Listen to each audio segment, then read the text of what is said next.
Good afternoon, everyone. It's Rugged Rails here. We want to talk about this new layout. Okay, so number one thing about this layout is it breaks a lot of rules. Let's have a look. The width.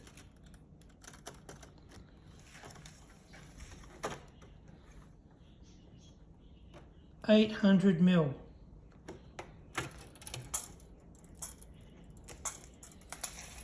Which is probably 200mm less than recommended, probably more. Okay, so it's HO scale. I've been working on it probably for about a week. Now this layout has, on the outer loop, if I go across, and the camera flash there, so you can see there, we're on the outer edge, 750.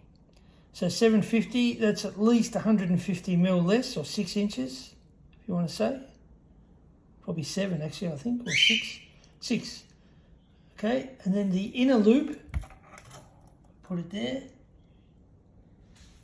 go across, 600mm. 600mm, 2 foot.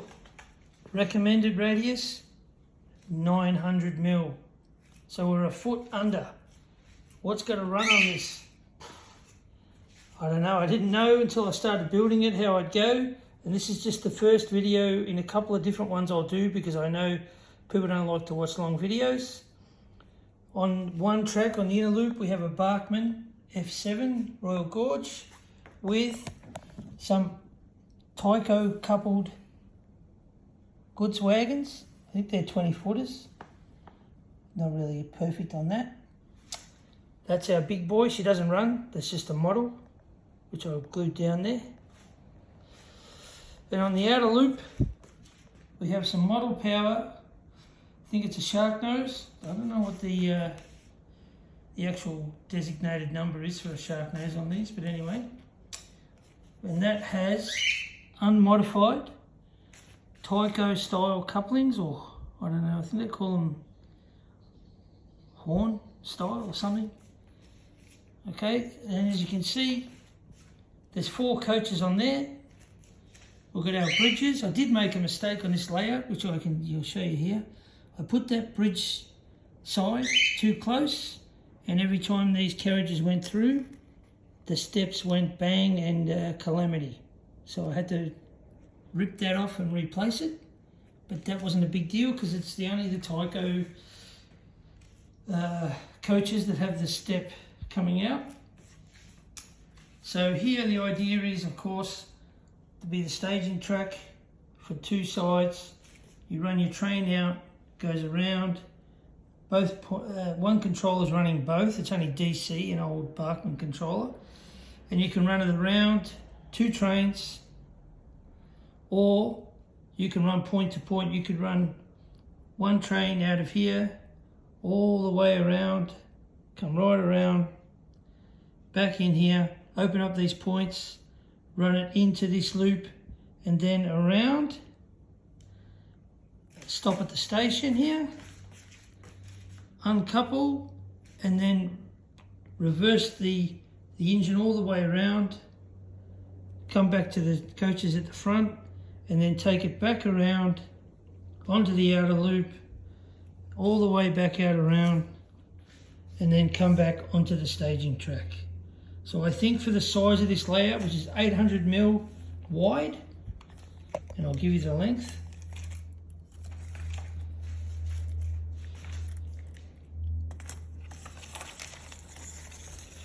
Okay, 1500, 59 inches, just under 5 foot. Now for that size, you look at 6x4s and the like of layouts, you need a lot bigger layout, they say, than what I've built here. But I've got to tell you, I'm very happy. This is all just painted, so the scenery is not going to be to the level of some, or probably most layouts that you see on YouTube. However, I'm very happy with it.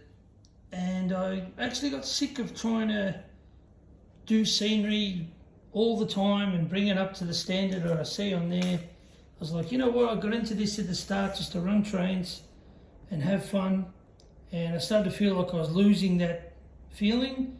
So then I decided to build this. It's all second-hand track except for the flexi curves, which I've only pinned down, they're not glued in any way. And I will do another video if I need to, if people are interested, on how I actually got it to the shape it is. It wasn't very hard. And here, some reason, when I opened this point, I got a short on this point here.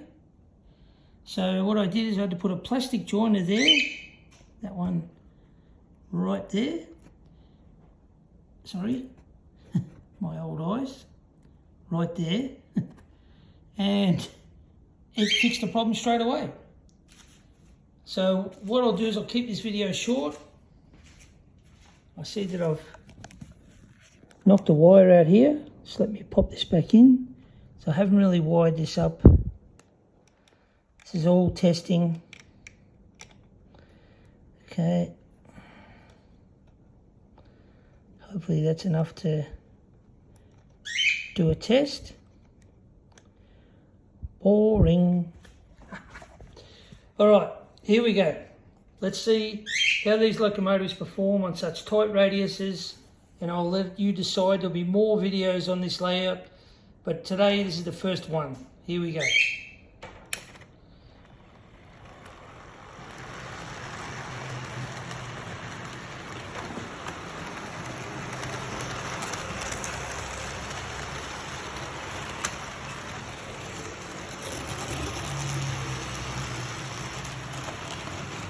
Okay, incident there. I think that just come off because I might have knocked it, or maybe the way it started. Now you can see that these locomotives are not having any issues on such a tight radius. I will say, I think it's the model power one up in here, on this curve, which is a bit tighter. You can hear it groan, but I think that's because it's only powered at one end. Let's have a listen.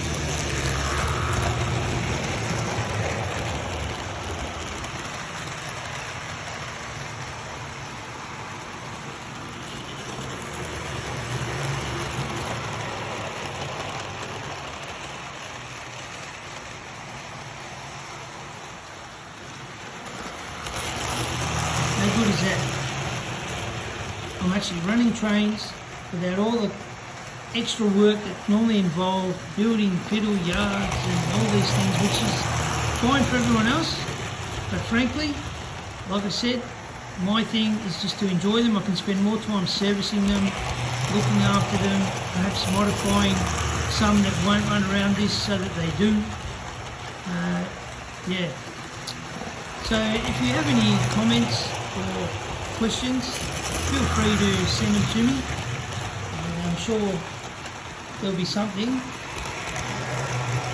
The only thing I will say is the ballasting of the track, I'm not intending to do it because this layout, you can tell, it's very light. It's all foam. There's no timber, so it's double thickness foam.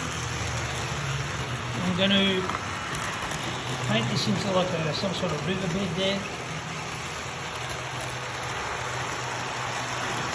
I wanted something that I could move around easy. It's very light, only weighs about, I think, 8 kilos total. You can pick it up, move it around. Will the track move? Because it's not glued, we'll know in time. But look at those two trains, they're running around with no issues at all. And I've got them at a pretty good speed, because people would say, oh, they won't be able to handle going around quickly. I'm going to show you if I pick up the pace. Let's see how we go.